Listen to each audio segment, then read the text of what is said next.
Hey, how's it going, everybody? Welcome back. So this kind of style of video hasn't been done in a little while, where we do this drawing that you're seeing go across your screen right now, process sped up with some narration over top. As you guys have probably noticed over the last, I think it was last weekend, we did a couple streams trying to get the YouTube channel up and kicking again, at least with, I would say, what you're looking at right now, some process stuff, and we'll talk, and it's going to go quick, right? We're going right from line art right to colors, so hopefully you guys enjoy that and all that good stuff. But the streaming is going to condense a bit.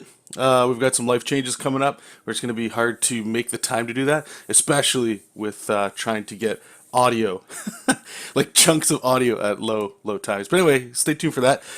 So we'll get right to the process real quick, and then we'll eventually talk about what's going on here or what this is for. Sadly, I didn't record the breakdowns and the thumbnail and the rough in the background. You can see it. It's faintly there on the screen. For those of you that are new to my channel, you're not familiar with this method here, and those that have been with me since, I don't know, many years ago, you guys remember this. This process here, it was, at least from what I'm aware of, created by Freddie Williams. You can check out his book, The DC Comics Guide to Digitally Drawn Comics, and it's always proven to be something I always end up reverting back to. And the reason for that is the simplicity and how fast you can actually make things going forward. You know, you're just using big fat brushes like Sharpie markers, and then eventually you're just whittling it down to what you're seeing right here, which would be very similar to like a micron or just something that's very thin. And the main reason why I dig doing this and why I always end up coming back to it is, for me anyway, it's the speed in which it goes. You guys are probably noticing how fast it's going right now. That's years of practice of doing that. But when you're using a pencil, I find it. I do use a pencil from time to time, but when I use a pencil, I tend to get, maybe we'll say, tighter. Like my line art can get a little tighter, and it gets a little, I don't know, I feel like I can get lost in each step as opposed to finish this and then move it on, and by the end I know I'll get it to where I would like it to be anyway. It's just a little bit more of a drawn out thing, but the benefit is I get to think a little bit along the way, for me anyway, when I'm using the line art here. And you can see what we did right there is we just dropped a contour layer around it, we like to call it, nice big fat black line. And then right now I'm just inking over top. This is where you would use your pressure sensitive brush, you know, and just start adding all the spot blacks you want, and then probably go into rendering. You'll see me actually throw some rendering on here. I decided to go against the rendering because I'm going to be working on a comic book coming up, and I'll make that transition to talking about that now. But I want this to be quick and speedy, and rendering definitely adds to the drawing, no doubt about it. But I don't want to get locked into the part where sometimes rendering can be a bit of a pain. And for me, I don't see any, for me anyway, at least in the style in which I'm drawing, that the way it looks, I enjoy the way it looks at the end of it anyway. Plus, the added benefit for me is that if I don't do solid blacks, or a lot of solid blacks and a lot of rendering, whenever the colorist, or if I'm coloring it, I can put a lot of those shadow areas anyway together with color. So it's not a big, you know what I mean? The trade-off is more how does it look when it's inked as opposed to how does it look colored. And if you guys have been following me and seeing my chibi stuff that I was doing for a little while, I'm a big fan of color. Color adds so much that for me anyway, I noticed that when I leave the black areas to a minimum, you can kind of get them together. And right here you can see they're kind of red. This was a rendering stage I was talking about where it makes it easier for me to see what would be rendering. And then when I turn it off, you can see right there where it's dark. I don't think it's the worst. I think it's fine.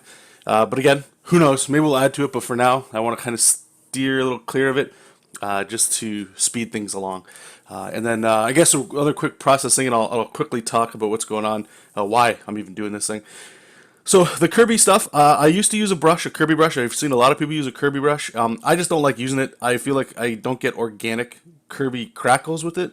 So what I've done here is I've just used a pencil, and I sort of like traced out where I wanted the crackle energy to go, and then just make like templated dots to follow that, and then I just go over top and just start, you know, like tap, tap, tap, tap, tap, tap, tap to make all the little dots and all that stuff. And for me, it takes a while, but I get a much better result as opposed to just grabbing a brush and throwing it there. So I only got a couple minutes left here. I'm hoping to wrap this up here and I don't talk too much longer. But moving forward, we're going to be working on some comic book stuff. I've been talking to a lot of you as well, and through the streams and through private messaging, and thank you for those that have reached out. We're going to be making some transitions into making some actual comic books and looking at going through either Indiegogo or Kickstarter, leaning towards Indiegogo.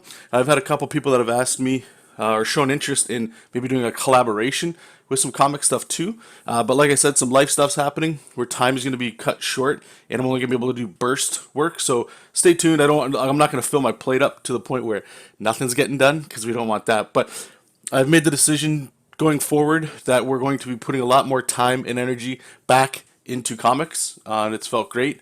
I've been out of it for a little while, taking some time for myself just to reflect on this and that, and I'll fill you in with more of that story stuff. We'll call it real life story stuff as more videos come out and stuff like that. But anyway, this is a superhero book. There was this. If you go back, there's a couple streams where we designed another guy.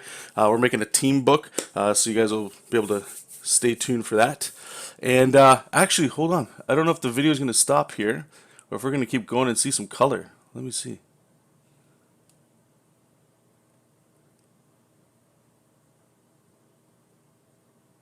Okay, yeah, it looks like it's still going. The software I'm using that shows me whether or not the video is condensed or if it's not is showing me that we're still going forward here. I apologize, guys. But anyway, so we're getting to the coloring here, and what we're doing is this is just color flats. You guys have seen me do this if you've followed my channel when I was doing a project called JESOP King. That was a webcomic of mine. You can check out at jesopking.com. And it's, for me, I've noticed Clip Studio is like insanely fast with coloring, more so than Photoshop in my opinion. I used to tirelessly worry about getting every little area connected. So if you've ever done comic flats, you might notice, or you may have noticed, that there's a tendency to have offsetting, where some lines will butt up to another line and you'll get it almost looks like a white space. In Clip Studio, you can just grab the paint bucket tool and just click and hold and drag, and it'll fill in big chunks of color. You'll see me, I'll quickly use the lasso tool as well. And for that, it just sort of adjusts what's going on, so I can just make a selection and it autofills it. But those little white areas, sometimes, like now, I've just decided not to even really care too much. When things get scaled down for print or for web, you don't even see that stuff anymore. So I used to worry a lot about that. Now I don't really care at all. Even stuff that I've had printed where there'd be like little gaps of white, you don't see anything at all. So to me, it's one of those things where anybody that's done any inking in Clip Studio or Photoshop, you guys may have gone in there and noticed that like the inking isn't as crisp, or it's blurry, or it's jaggy. But when you print it, it doesn't even matter. So the reason I bring that up is I know there's some people that like to go in there with lasso tools and meticulously go in there and get each little pixel to make sure everything is perfect. My opinion, you don't need it. I mean, I suppose it's there for everybody. If you need it, you can do it. That's cool. So right there, what I was doing while I was talking there was filling it in with a purple, just with a shadow, put it on multiply, and then I just kind of changed it to a blue, just to give it a little bit more like it's in the daytime kind of feel. And right now I'm just working on some of the background elements. I changed his color. If you look at the top right, he was like a green and a yellow. And a buddy at work, I showed it to him, and he said it felt more like a villain. And it might have just been the Loki vibe he got from him. And I can understand that. So here I tried to go a little bit more with like playing with the primary colors, but I didn't want to go white, yellow, red, and blue. So we kind of stuck with what we got here. And here I'm just hue shifting and doing some other stuff that I like to do there. But anyway, thank you guys so much for watching. And like usual, keep reading comics, keep making comics, and I'll talk to you soon. Bye-bye.